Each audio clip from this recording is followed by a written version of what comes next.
Imagine that on a Tuesday evening, you go to visit a friend for no particular reason and walk into their home. There's the kitchen counter right in front of you, completely empty, with everything exactly where it should be. Nothing is piling up, nothing is waiting to be dealt with later, and for a moment, you just stand there, quietly taking in the incredible view before you. What if the way your friend organizes their living space reveals a fundamental truth about how their mind actually works? Or what if the distance between you is actually something that requires no effort at all? This question might make you uncomfortable. And is it worth facing that discomfort? Because the answer might go much deeper than most people expect. So, are you ready for that? Today, we will examine the psychology of people who keep their homes clean every day. Those who view this not as a chore, but rather as a reflexive behavior.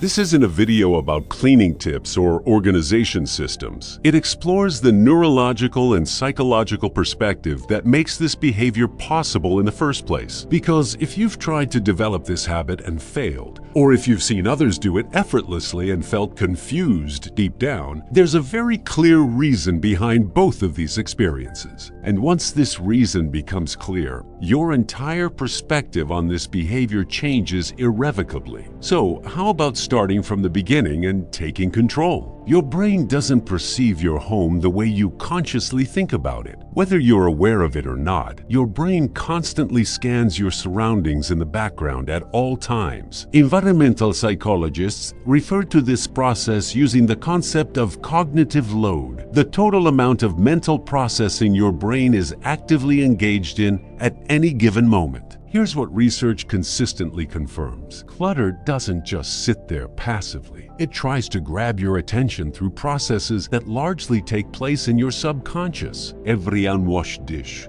every pile of unopened mail, every jacket tossed onto a chair that you planned to hang up 3 days ago. Your brain perceives each of these as an unresolved loop. A study conducted at Princeton University revealed that visual clutter directly impairs your ability to focus. It tires your visual cortex and gradually erodes your mental clarity. So a cluttered room does more than just cause discomfort, because your brain is constantly processing these visual stimuli in the background. It makes you less sharp, less calm, and mentally more exhausted. Now, let's consider this. What happens when we reverse this principle? When your environment is clean and organized, your nervous system stops performing these background checks and truly elevates you to a higher level. That's why people who keep their space clean often say they think more clearly and generally feel calmer. Since their surroundings no longer hinder them, the part of the brain dedicated to this task begins to work to their advantage. But here's where it gets interesting. Most people who clean every day don't do it because they enjoy it. Hardly anyone actually enjoys scrubbing the bathroom sink. Whether consciously or not, what they discovered was that as long as they kept their surroundings organized, their brains could make the most of the resulting mental space. Think carefully about how much of daily life is completely beyond your control. Most of life is truly beyond your control. However, the state of your kitchen countertop is not included in this. Whether your bed is made or not is entirely within your control, and being aware of this distinction is very important. Every time you bring order to your surroundings, you send a silent signal to your nervous system. I've got this, I'm in control here, and everything is fine. In psychology, this is linked to a concept researchers call locus of control. By truly shaping the outcomes of your actions, we become people with a locus of control and transform into individuals who experience less chronic anxiety. And one of the most consistent ways to cultivate this internal mindset every day is simply by taking responsibility for your immediate surroundings. This is a part that most people overlook. It's not actually about having a clean countertop. The act of cleaning it sends a message to your brain about who you are. And this brings us to the concept of identity, which explains this behavior more comprehensively than others. People who clean their homes every day do not act primarily out of a love of cleaning. What actually happens is that they close the Clutter tab, a new mental tab that opens in their brains through a sense of duty. Thanks to the small psychological reward that comes with completing a task, the brain is now ready to focus on more important work. This is what happens with people who maintain a clean environment, and this behavior eventually requires no conscious effort for these people. At a certain level, it simply becomes who you are. Behavioral psychology is very clear on this point. We act in a way that is consistent with the identity we hold of ourselves. This is not a motivational statement. It is a documented psychological mechanism. This means that if you currently see yourself as a disorganized person, this belief is not neutral. This belief quietly becomes your original belief, that is, your identity. But here's the key point. Identity is not a fixed trait. It is made up of evidence, and the evidence your brain uses consists solely of your own repeated actions. Every time you put a plate back in its place, instead of leaving it in the middle, you take a step toward becoming a different version of yourself. Every small act of tidying up adds a data point to the story of a new you. If you repeat this consistently enough, your brain will update your image of who you truly are through a process based on cognitive dissonance research. Now consider what happens in the morning. The period immediately following waking up is one of the brain's most powerful opportunities to form and reinforce new behavioral patterns. Cortisol naturally rises in the early morning hours, and paradoxically, this rise creates an opportunity for increased neuroplasticity. Your brain is much better at restructuring itself in the morning than at most other times of the day. Therefore, when the first task of the day is something planned and achievable, like making the bed or wiping down the counter, you've effectively capitalized on that opportunity. When a task is completed, our brain releases a small but real dopamine response. A made bed, a clean sink, these demonstrate to your nervous system who is in control. And this proof of competence gives your day momentum. A completed action makes the next one a little easier. The cumulative effect of this throughout the day creates a significant impact. Now, there's a rarely discussed aspect to this topic. Cleanliness isn't merely a cognitive or identity-based behavior. It's also significant on a sensory and physiological level. Think about what it actually feels like to walk into a clean, tidy room. Close your eyes